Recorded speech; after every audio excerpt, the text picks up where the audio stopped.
Mr. Deputy Speaker, I rise to thank President Tharman Shanmugaratnam and speak in support of His Excellency's address.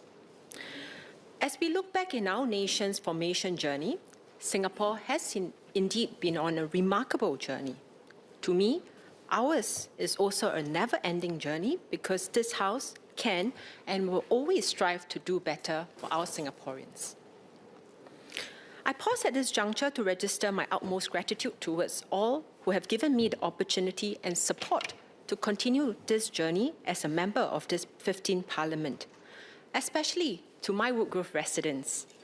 Thank you for entrusting me with this honour to renew my commitment of service. 5 years ago, in my parliamentary maiden speech, I shared with this House my GEL mission to co-create a brighter future for Woodgrove, where G pertains to green living initiatives to sustain our environment, E for embracing parenthood to support our families, and L for law awareness to empower our community.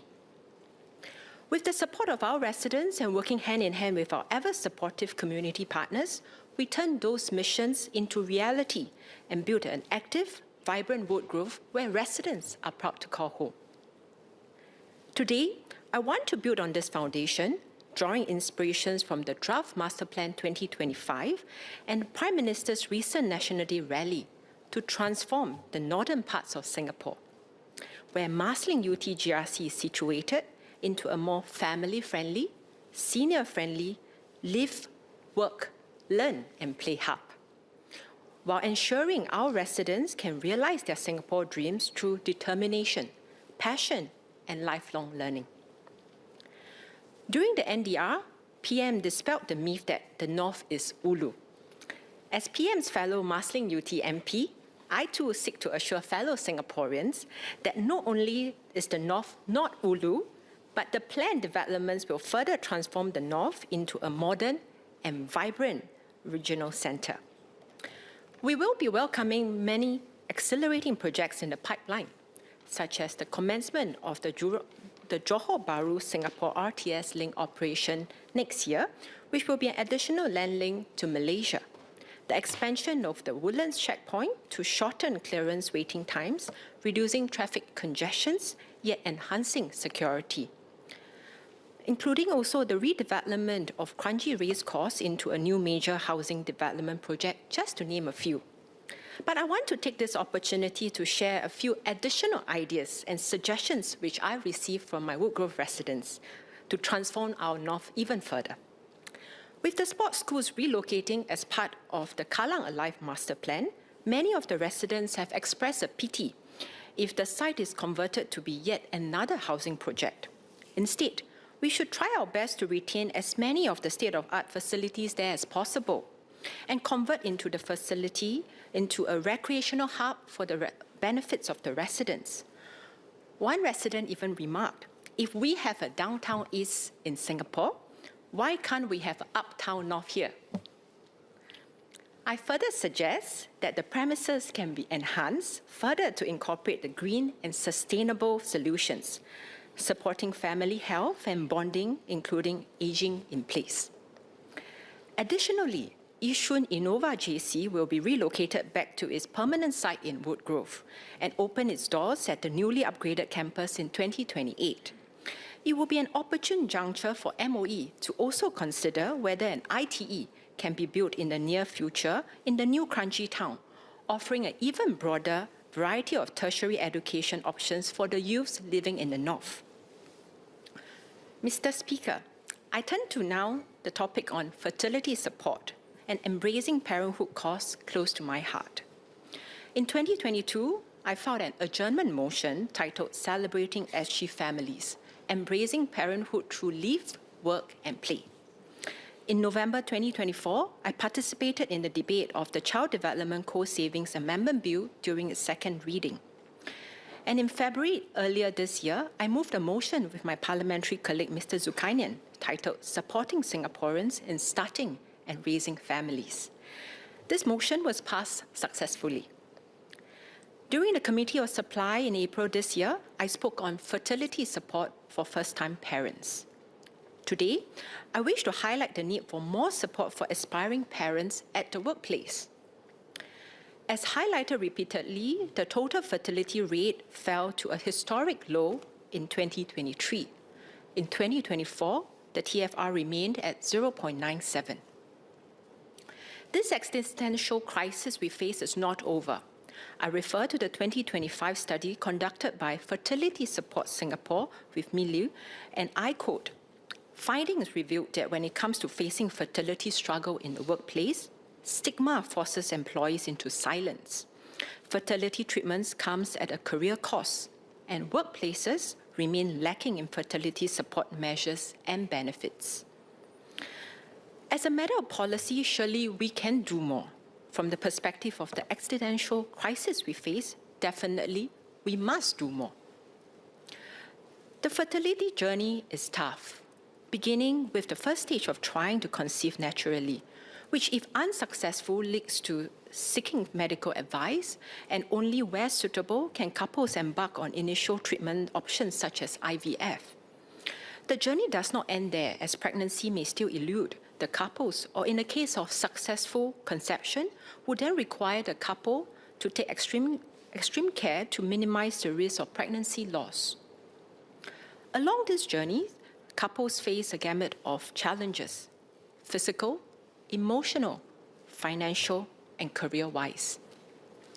Crucially, the employee's experience at work can make or break their dedication to work, fertility treatment, or both. It saddens me when I read some of the comments submitted to the FSS sensing poll, and I quote, "My boss joked, maybe you're just not meant to be a parent. My boss demanded 2 weeks' notice for follicle scans."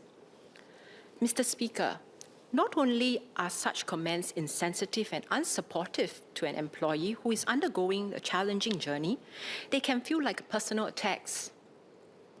On the other hand, there are examples that are positive that we can follow from. Fortunate employees have also shared and reported that fertility benefits are a talent magnet. I quote some of their comments. "When my CEO shared her IVF story, I knew I would stay. Egg freezing benefits show they get it. Emotional and mental support to make the journey less lonely and hard to bear." This need not be a zero-sum situation. Indeed, with the right mindset and support, I'm certain that everybody can and will win. To be clear, I'm not at all saying that work exigencies ought to always deprioritize at the workplace. However, the starting point cannot be the trivialization or dismissal of an employee's legitimate fertility efforts, and especially not by responding with insensitive remarks or personal attacks. On this note, I assure all aspiring parents who are on your fertility journey or going to embark on the same, that my fellow PAP Women's Wing MPs and I will never stop advocating for greater support for all of you. I take this opportunity to also exhort employers to review your existing fertility support policies, or if none exists at this juncture, please urgently implement one. For example, FSS Guidebook for Employers to support employees facing fertility challenges could be a viable resource to begin with. As Deputy Chairperson of the Education GPC, I'm committed to ensuring access to education at all life stages. I shared with this House previously that the late E.W. Barker once said, "Education should always seek to find and nurture the best in every student, inspiring him to contribute confidently and fully in the areas of his own capabilities, rather than made to feel useless and ashamed for not having made it to the top of the school." The intent behind the generational shift away from the competition based on grades, such as by revising the PSLE scoring system, and those as shared by Minister Desmond Lee in his speech yesterday, is laudable. Notwithstanding this, we ought to keenly observe and assess whether the policy objectives have been met or will be met. Along the way, we will make the policy and legislative refinements in furtherance of those objectives. I say this because the policy intent cannot be met solely by MOE's efforts alone. It will take every stakeholder's hands to clap. As a society, and especially by parents of school-going children, the change in mindset must follow. Otherwise, we risk reducing the policy improvement to merely changes in labeling, which will result in a distinction without a difference. On this front, some of my residents have confided in me and shared that despite MOE's efforts, the practical experience and effects have not, or at least do not feel like they have changed much, if at all. Generation after generation, parents, children, and employers have participated in a race defined by academic achievements. The change in mindset will not be engendered overnight, not least because a shift in mindset could mean dropping out of the arms race, as mentioned by PM in his speech 2 days ago. Should we encourage our children to pursue their passions and dreams, even if these are unconventional or may not lead to what are perceived as the best employment prospects or best jobs? Does this mean we should do away with or reduce the number of tuitions as well as enrichment classes now or when? What if nobody else does so and my child ends up having to return to the race with a handicap? These are some of the questions that naturally and frequently arise in many Singaporean parents' minds. In a society that has become more frenetic and competition more toxic, as Singaporeans seek to outdo one another, we have become more anxious and stressed, and worse, we pass this on to our children. But I share the same sentiment with PM, that families should not feel they are stuck on a treadmill, running harder and harder in a bid to avoid falling behind. There needs to be a broader definition of success in Singapore that goes beyond narrow metrics of academic and material. Mr. Speaker, this vision of a broader definition of success where we encourage our children to pursue their passions brings me to my next point. Ensuring that education financing supports this shift by enabling access to a wider range of courses that reflects diverse aspirations. In Mandarin, please. 目前，公积金教育贷款计划允许家庭用普通户口的储蓄来支付教育部资助的全日制本科和文凭课程学费。另一项选择是教育部的学费贷款。 符合条件的文凭课程可贷款高达75%，本科课程则可高达90%。但是，当我们逐渐地响应政府的号召，鼓励我们的孩子们追随他们的兴趣，无论是表演艺术、环境设计，还是人工智能和数字媒体等新兴领域时，目前 这些贷款计划的涵盖范围还是太局限了。很多以兴趣为导向的课程，例如私立院或专业学院的课程，都不在资助范围内。我在林景也听到不少家长反映，他们虽想支持孩子往兴趣发展，但总感到力不从心，面对资金不足，忧心忡忡。因此，我呼吁政府 扩大公积金教育贷款和学费贷款的范围，并也希望更多的金融机构也一同效仿支持，把更多能培养多元人才的课程纳入其中，不管是艺术、职业技能还是创新领域。同时，也可考虑对优质私立课程进行认证，或扩大终身学习模块的资助。 这样一来，我们才能真正的帮助到不同阶段的学习者，支持青年追梦，也支持年长者继续学习，建设一个更具有包容性的教育体系，让新加坡人能够无惧经济负担地追随他们的热忱与理想。Mr. Speaker, I now turn to public health, a pressing concern for rural growth and Singapore. Persistent issues like pigeon feeding, rat infestations, and mosquito-borne disease continues to challenge our communities. particularly affecting households with young children, seniors, and even those with immunocompromised individuals. Pigeons, carriers of diseases like Salmonella and Otitosis, create nuisances through droppings. On land, NEA reported that over 1,000 enforcement actions against rat infestations took place in 2024, nearly double the 670 actions in 2023. As rats pose risk through their urine, droppings, and fleas. Meanwhile, notwithstanding that dengue cases have reduced significantly over the years, the Communicable Diseases Agency noted a rise in chikungunya cases, 21 by August 2025, compared to 10 in 2024, transmitted by Aedes mosquito, the same vector for dengue.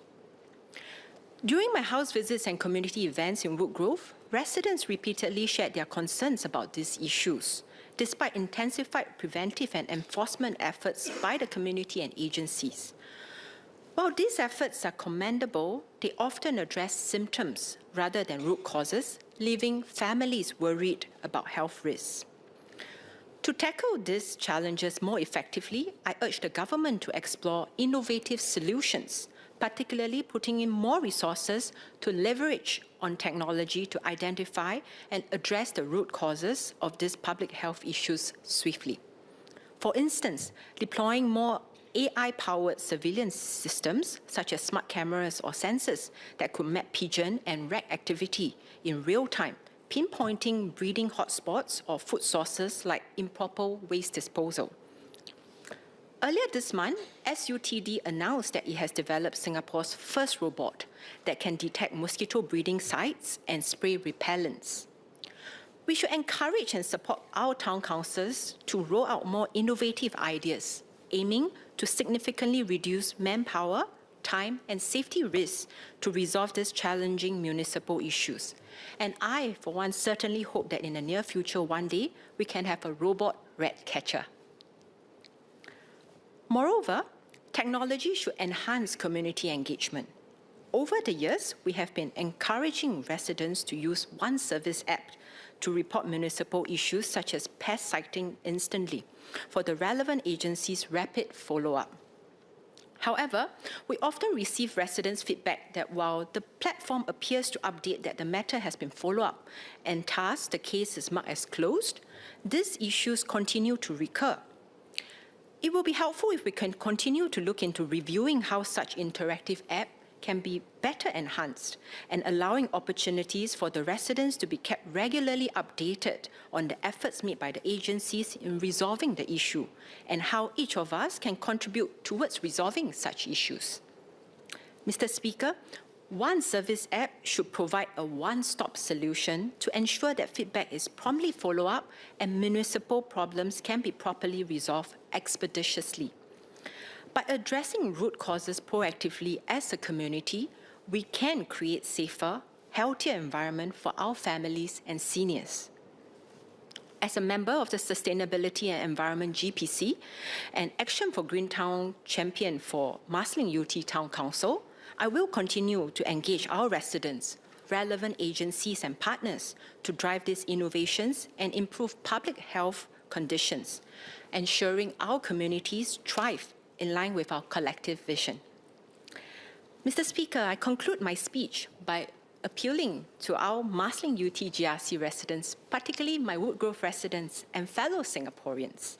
Please never hesitate to reach out to me to share your thoughts, your ideas, and your aspirations. You will always have a friend in me. Thank you.